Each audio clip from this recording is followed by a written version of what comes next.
The desolate landscape of the Texas desert holds many secrets, some buried deep beneath the unforgiving sun. It is here in this harsh and unforgiving environment that the story of David Leonard Wood, the man known as the Desert Serial Killer, begins. His name, forever linked to a string of brutal murders, sends chills down the spines of those who remember the terror that gripped El Paso in the late 1980s. Wood, a man who's always maintained his innocence, now finds himself on death row, facing the ultimate punishment for crimes he claims he did not commit. His case, a tangled web of accusations, legal battles, and lingering doubts, continues to captivate and divide a nation grappling with the complexities of justice. In the annals of American crime, the term serial killer evokes a sense of dread and fascination. These individuals, often driven by dark and twisted impulses, leave a trail of devastation in their wake, their crimes forever etched in the collective memory. David Leonard Wood, whether guilty or innocent, has become synonymous with this chilling title. His alleged crimes, committed under the scorching Texas sun, left a community reeling and forever changed the lives of those who lost loved ones. The story of David Leonard Wood is not just about the crimes he was convicted of, it's about the victims, their families, and the tireless pursuit of justice. It's about the legal system with its complexities and flaws, and the constant struggle to ensure that the truth, whatever it may be, prevails. And ultimately, it's a story about life and death, about the finality of execution and the lingering questions that remain long after the sentence has been carried out.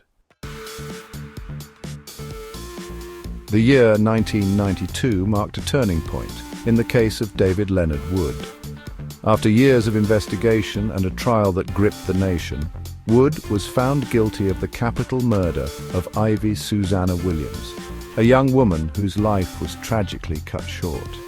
Her body, discovered in the desolate outskirts of El Paso, bore the grim hallmarks of a brutal crime, a stark reminder of the darkness that can lurk in the shadows of seemingly ordinary lives. But Ivy's murder was not an isolated incident. Wood was also indicted for the murders of 5 other young women, their bodies found scattered across the unforgiving desert landscape between June and August of 1987.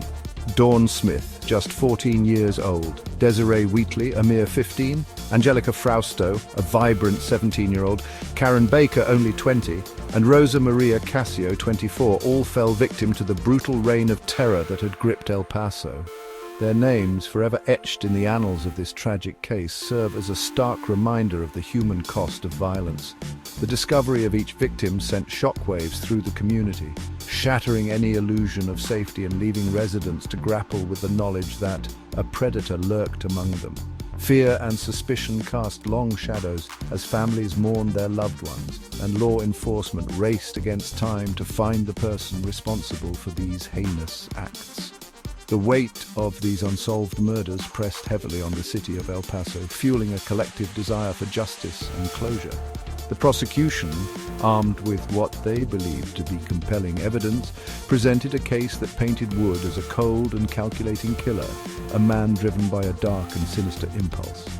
The defense, however, countered with their own narrative, suggesting that Wood was a victim of circumstance, his fate sealed by a flawed investigation, and a justice system eager to find a scapegoat. Even when faced with overwhelming evidence, some individuals maintain their innocence. They hold on to their truth, believing that justice will eventually prevail. The question remains, though, how often does that belief align with reality? Maintaining innocence can be both a sign of resilience and sometimes a reflection of denial. It's a complex interplay of psychology and circumstance, one that continues to baffle both the public and the experts alike. In May of 2023, an appeal was filed. This was a significant moment, offering a glimmer of hope for change. The legal team worked tirelessly, presenting new evidence and arguments. However, the outcome remained uncertain, leaving everyone on edge. The debate over capital punishment is as old as the practice itself. Is it justice or vengeance? Many argue that it serves as a deterrent, while others believe it perpetuates a cycle of violence. Ethical considerations weigh heavily, questioning the morality of taking a life as punishment. The final court order arrived. sealing the fate of the individual. It was a moment of finality, where all legal avenues had been exhausted. The decision was met with mixed reactions, some feeling justice was served, while others felt a deep sense of loss. The date was set, a date with destiny. It was a somber moment, filled with reflection and inevitability. The individual prepared for what lay ahead, knowing that the end was near.